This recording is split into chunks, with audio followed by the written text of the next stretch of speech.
Everyone, Richard Robbins here. What I'd like to talk to you about today is how do you win in a multiple offer situation? Let's face it, if you're dealing with a buyer and you're going to be faced with multiple offers, which could be 2 offers, 4 offers, 8 offers, 16 offers, whatever the number is, it becomes very challenging. Think about this. If there's, say, 8 offers and you stand, right, 1 in 8 chance of winning, well, what can you do to give yourself sort of a competitive advantage on how to win?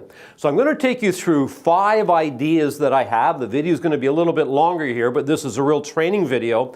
And I do want to say before I get into number 1, I'm assuming you have already had these buyers pre-qualified, okay, by a bank or by a mortgage institution or a mortgage broker. You know, that should be said whether there's multiple offers or not. We need to do that first. So here's point number 1 is this. The first thing you need to do is you must manage the buyer's expectations up front. Not at the end, not in the middle, up front.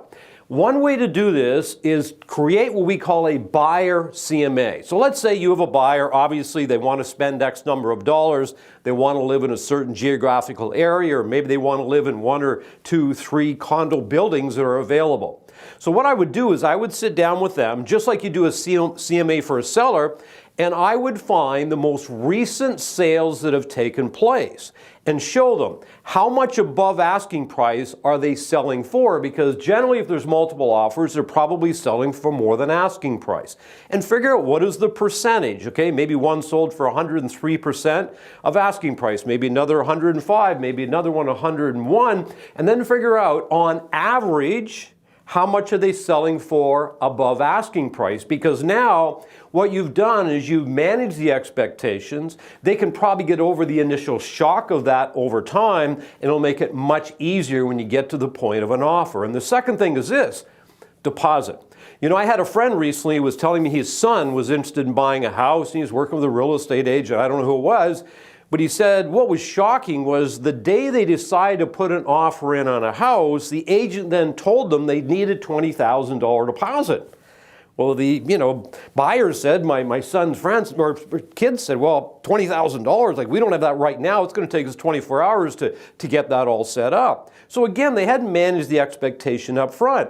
So I think what it's important to do, if you're going to have multiple offers, number 1, you need a big deposit. Why do you want a big deposit? Because you take away the worry, okay, of the seller thinking, what if this doesn't close, especially if they bought a house. So what you want to do is make sure that you do this upfront with a buyer so they're fully prepared when it's time to put in an offer. They've got the money available for a deposit, and obviously they understand they're probably going to have to make an offer substantially more than list price, okay? Number 2 is this.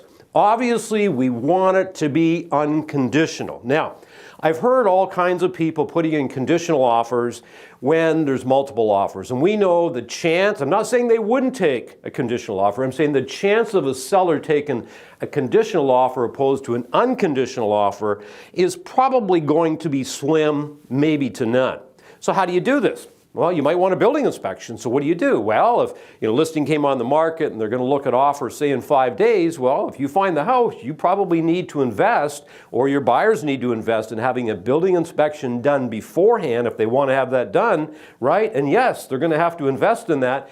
Maybe they won't even get the house, but if they want the inspection done, it probably needs to be done before the offer. Second thing, let's say you find a house, and let's say you're considering making an offer at 104, 105% of list price. You probably need to run that by the bank and say, listen, if they make an offer this much, okay, do they qualify? And of course, would you be okay with that? So just reach out, get as much information as you can, so hopefully you can go in unconditionally. Let's face it, I know that's not always possible, but it's going to make your offer much more attractive. Number 3 is this, what I suggest. You can either do a letter, but I like the idea of doing a video. You imagine this. Obviously, somebody's selling their house. They're selling a house. In some cases, their family grew up in that home. They're emotionally attached to this house. When you're emotionally attached to something, you want somebody buying that house that loves the house, right? They're not buying a house. They're sort of buying what? A home. So why don't you have your buyers maybe do a video, which you could then turn over to the sellers, okay, as to why they're so interested in buying that particular house. Now what you're doing is you're touching their emotions. Now you can do this by letter, you could have something written out, but I still like the idea of a video because a video conveys emotion much better than just writing something on a piece of paper. Next thing, now you're making an offer. Once you actually have an offer, do everything in your power to present your offer in person. You know, I know we're in the day and age, we just, email the offer over, whatever the case is. The listing agent presents all the offers and decides what to do. But if at all possible, present in person and have the buyers outside. Like I mean within a couple minutes of where that house is. Can you imagine this?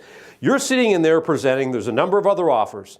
Maybe the other buyers are not close by. And what you say to the seller is this. You say, listen, Mr. and Mrs. Seller, there's no downside to what I'm about to suggest. If our offer is not acceptable, why don't you do this? Why don't you tell me what is acceptable? You sign the offer back. I'll walk outside. Within 5 minutes, I'll give you an answer, right? If my people say no, you can do whatever you want with the rest of the offers. They say, yes, your house is sold for the number you want. There is no downside to you doing that.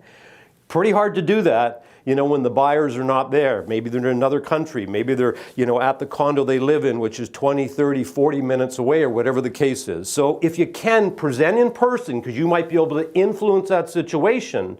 And your job is to get that home or condo for the buyers and have the buyers there. Okay, number 5, the last one is this. Make sure when you're putting in an offer and you're sitting talking to the buyers, ask them a question. Say, are we making an offer or are we trying to win? Big difference between making an offer and something, because a lot of people, I'm going to make an offer, let's see what they do. No, multiple offers, that's not the case. We are here to win. And ask them this question. What number are you willing to pay that you will not have any regrets? Now let me explain what I mean. Let's just say this. Let's say somebody makes an offer on a house, okay, and there's multiple offers, and they find out the house sold for say $5,000 or $7,000 more than they offered. And then they say something like this, oh, geez, we would have paid that. That's where you have regrets, isn't it? So what you want to do is have that conversation with a buyer and say the offer you need to be making now is an offer, okay, that you'll have no regrets. So that if somebody comes back and says, oh, somebody else paid $4,000 more, then you as a buyer can say, that's fine because we wouldn't have paid that. Understand what I'm saying? I hope this was helpful. And remember everybody, it's a beautiful life. Make it count.